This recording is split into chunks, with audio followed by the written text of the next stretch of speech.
So to answer that, let's go back a little bit, I guess to the beginning, and then maybe you'll understand a little bit. I guess let's go back to when I was born. That's kind of where the disappointment started from my mom.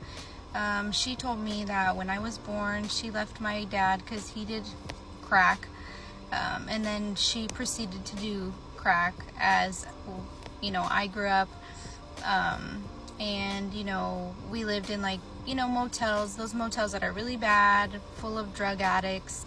I would just run around. I wouldn't even know where she is the whole time.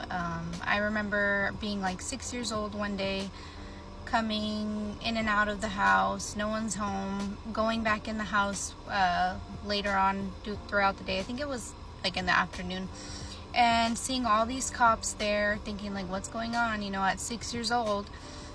Well, it was CPS, and they took me at 6 years old. They never really explained why, or maybe they did, I don't know. I was 6. And then from there, I think I was in foster care for maybe a year or so, and I was, in 20 plus homes, somewhere temporary, somewhere like a longer term. But in there, some homes, they didn't feed me. Some, some, I don't know if it'll get taken down, so some, let's just say, touched me. Some, just were awful people. Let's just put it that way. So after that, my mom went to some treatment program and was able to get me back somehow.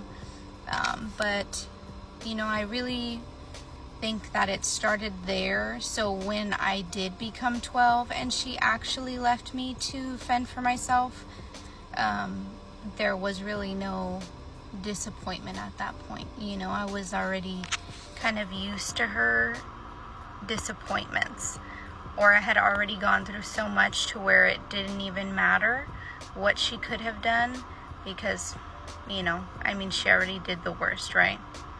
So that's kind of to answer that question. But there is a lot more to her story, to my story. So if you guys want to know, like and comment, and I'll make another story time.